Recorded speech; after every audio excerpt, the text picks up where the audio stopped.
যে অর্জনটা আমরা ভোগ করছি, তাই না? এইখানে আমার যে মঞ্চে আমি যে টেবিলে আমি বসছি, এখানে আমরা 1 2 3 4 5 6 7 8টা দল আমরা এখানে আছি এই মুহূর্তে। এই টেবিলে আমার টেবিলে, যে টেবিলে আমি বসছি, এছাড়াও বিভিন্ন রাজনৈতিক দলের নেতৃবৃন্দ আছেন না? সবাই এনজয় করতেছি আমরা একসঙ্গে।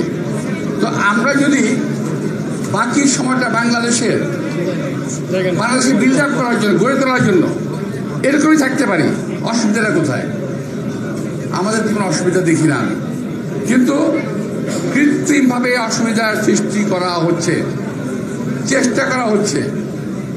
বিভিন্ন দল একে অপরের দিকে কথা বলছে, তারা ছুটছে।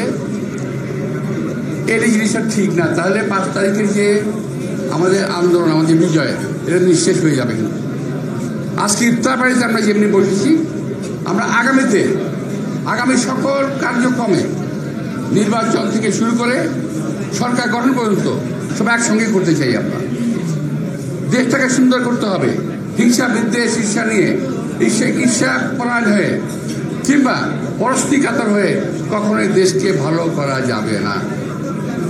তাই প্রিয় ভাইরা, আমি বলবো যে এই যে আজকে একটা ছোট্ট হোটেলে আমরা আসছি, বহুবার আসছি, আগে বলেছি অনেক সংখ্যা নিয়ে আসছি, আজকে আসছি আনন্দ নিয়ে।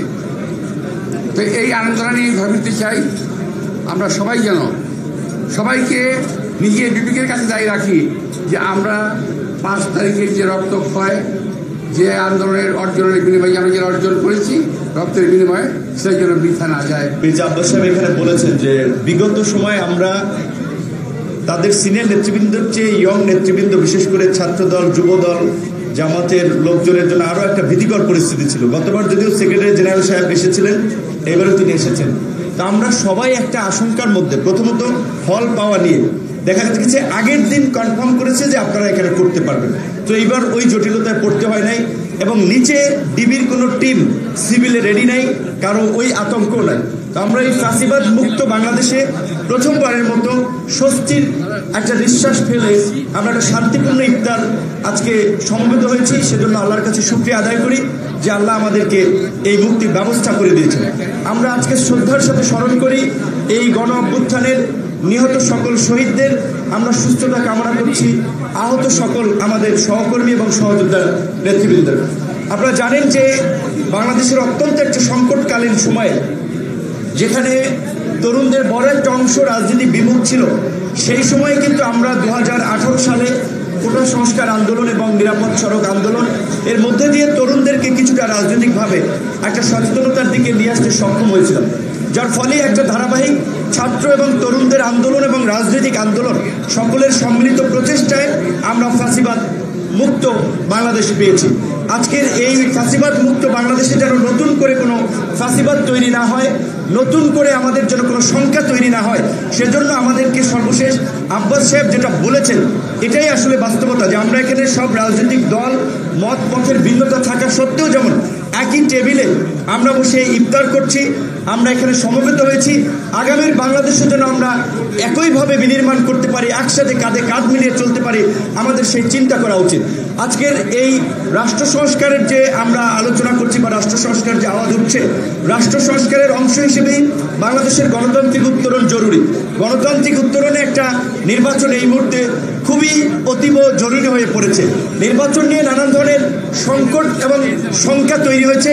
আমরা আশা করি প্রধান উপদেষ্টা ডিসেম্বরের মধ্যে নির্বাচন দেওয়ার যে অঙ্গীকার করেছেন, ডিসেম্বরের মধ্যে আমরা একটা সুষ্ঠু নিরপেক্ষ নির্বাচনের মধ্যে দিয়ে আমরা বাংলাদেশের নতুন দিগন্তের পথে আমরা হাঁটতে সক্ষম হব। বাংলাদেশের ইতিহাসে এই ভূখণ্ডের স্বাধীনতা প্রাপ্তির আগে থেকেই, এমনকি পাক ভারত উপমহাদেশের স্বাধীনতা সংগ্রামেও ছাত্র আন্দোলনের ভূমিকায় ছিল প্রধান ভূমিকা। স্বাধীনতা সংগ্রামে, গণতান্ত্রিক অধিকার আদায়ের সংগ্রামে এবং মানুষের স্বাধিকারের সংগ্রামে সবসময় ছাত্র আন্দোলনের ভূমিকায় সবচেয়ে প্রাধান্য পেয়েছে এবং এটা ঐতিহাসিক গুরুত্ব অনেক। বাংলাদেশের বর্তমানে যে ফ্যাসিবাদ মুক্ত পরিবেশে আমরা এখন কথা বলছি, সেই পরিবেশ নিশ্চিত করার জন্য সবচাইতে বেশি এবং গুরুত্বপূর্ণ ভূমিকা রেখেছে গণ অধিকার পরিষদের পূর্বতন ছাত্র অধিকার পরিষদ। তারাই ফ্যাসিস্ট হাসিনাকে তাদের দাবি মানতে বাধ্য করেছে, কিন্তু শান্তিপূর্ণ আন্দোলনের মধ্য দিয়ে। অবিরাম তারা হামলার শিকার হয়েছে, মামলার শিকার হয়েছে। নুরুল হক নূরের শরীরের কাপড় যদি খোলা হয় তাতে শুধুমাত্র আঘাতের চিহ্ন ছাড়া আর কিছুই পাওয়া যাবে না। ছাত্র অধিকার পরিষদের সেই সফল আন্দোলনের পরে বাংলাদেশের মানুষ প্রত্যক্ষ করেছিল আর একটি কিশোর আন্দোলন, ছাত্র আন্দোলন, সেটা নিরাপদ সড়ক আন্দোলন। সেটা অত্যন্ত সফলতার সাথে তারা সরকারকে দাবি মানতে বাধ্য করেছিল। এর মধ্য দিয়ে সামাজিক আন্দোলনের মাধ্যমে যে রাজনৈতিক আন্দোলন সফলতা লাভ করে সেটা ইতিহাস গড়ল পরবর্তীতে। তাদেরই উত্তরসূরিরা তারা বৈষম্যহীন ছাত্র আন্দোলন, বৈষম্য বিরোধী ছাত্র আন্দোলনের ব্যানারে আন্দোলন সংগ্রাম করে। সেই বৈষম্যহীন আন্দোলন সংগ্রামের ছাত্র আন্দোলনের পিছনে বাংলাদেশের সমস্ত গণতান্ত্রিক শক্তি, সকল রাজনৈতিক শক্তি এবং আপামর জনসাধারণ, সকল শ্রেণী পেশার মানুষ সমর্থন জুগিয়ে সক্রিয়ভাবে অংশগ্রহণ করে ফ্যাসিস্ট মুক্ত করেছে বাংলাদেশে। এই অবস্থায় আমরা ভবিষ্যৎ বাংলাদেশ কিভাবে দেখতে চাই তা তারা চিত্রাঙ্কন করে গিয়েছে। তারা তাদের যারা শহীদ হয়েছে তাদের আকাঙ্ক্ষা এবং তাদের প্রত্যাশা সারা বাংলাদেশের মানুষ এখন ধারণ করেছে, আমরা ধারণ করি। সেই প্রত্যাশাকে, সেই জন আকাঙ্ক্ষাকে এবং জুলাই আগস্টের গণবিপ্লবের সমস্ত প্রত্যাশা এবং আকাঙ্ক্ষাকে আমরা ঊর্ধ্বে তুলে ধরে বাংলাদেশের আগামী দিনের প্রজন্মের, বর্তমান প্রজন্মের, তরুণ প্রজন্মের সমস্ত চাহিদাকে আমরা গুরুত্ব দিয়ে, অগ্রাধিকার দিয়ে আমাদের সমস্ত সংস্কার প্রস্তাবগুলো আমরা সাজিয়েছি। সরকার গঠিত সেই সমস্ত সংস্কার কমিশনগুলোর অনেক আগে বিএনপি আরও 1-1.5 বছর আগে 31 দফা সংস্কার প্রস্তাব বাংলাদেশের জনগণের সামনে উত্থাপন করেছে, প্রস্তাবনা আকারে আমরা রেখেছি। তার সাথে বর্তমান সংস্কার কমিশনের রিপোর্টগুলো যেগুলো এসছে, কিছু কিছু হয়তো নতুন প্রস্তাব এসছে, কিছু কিছু প্রস্তাবের সাথে আমরা হয়তো সবাই একমত নাও হতে পারি, কিন্তু অধিকাংশ প্রস্তাব বাংলাদেশের জনগণ ঐক্যমত পোষণ করবে বলে আমরা বিশ্বাস করি। সেই প্রস্তাবগুলোর উপরে যে সমস্ত প্রস্তাবগুলো আমরা হাতে পেয়েছি, হার্ড কপি পেয়েছি, সফট কপি পেয়েছি সংস্কার কমিশনের, সেই প্রস্তাবগুলোর উপরে আমরা আলাপ আলোচনা করছি, বিশ্লেষণ করছি। আমরা অতি শীঘ্র আমাদের রিপোর্টগুলো আমরা সংস্কার কমিশন, জাতীয় ঐক্যমত্য কমিশনের কাছে প্রদান করব, তারপরে আলাপ আলোচনা হবে।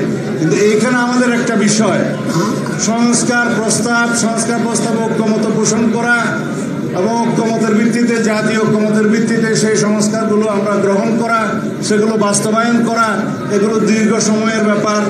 এটা স্বল্পমেয়াদী, দীর্ঘমেয়াদী, মধ্যমেয়াদী সংস্কার বাস্তবায়নের বিষয়। কিন্তু ইতিমধ্যে আমাদের জাতীয় সংসদ নির্বাচনের জন্য সমস্ত প্রস্তুতি নিতে হবে, যেটা ইতিমধ্যে বাংলাদেশ জাতীয় সংসদ নির্বাচনের জন্য যে নির্বাচন কমিশন, তাদের রেসপন্সিবিলিটি, তারাও কাজ প্রায় গুছিয়ে আনছে।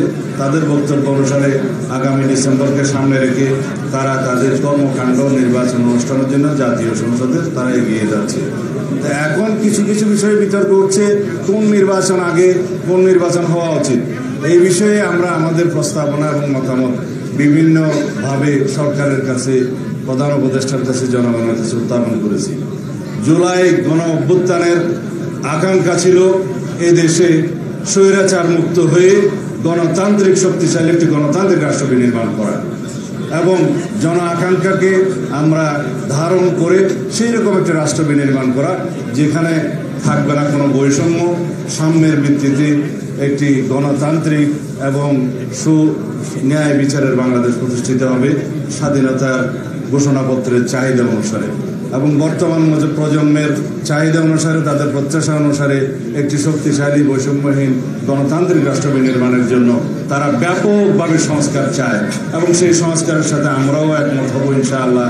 যে সমস্ত সংস্কার জনকল্যাণমুখী হবে এবং দেশের জন্য কল্যাণকর হবে, এখানে কোনো সন্দেহ নাই।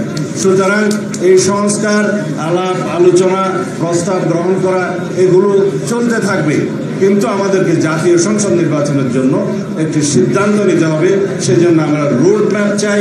সেই রোড ম্যাপের প্রত্যাশা আমরা করেছি, বাংলাদেশের জনগণ করে। প্রধান উপদেষ্টার কাছে আমরা সেই বিষয়ে আমাদের সমস্ত আর্জি আমরা আলাপ আলোচনা করেছি, তিনি আমাদেরকে আশ্বস্ত করেছেন। শুধু একটি মাত্র বিষয় আমরা পরিষ্কার হতে চাই, তা হলো মাননীয় প্রধান উপদেষ্টা খুব শিগগিরই জনগণের চাহিদা অনুযায়ী জাতীয় সংসদ নির্বাচনের জন্য একটি পরিষ্কার রোড ম্যাপ প্রদান করবেন। আপনাদের সবাইকে ধন্যবাদ।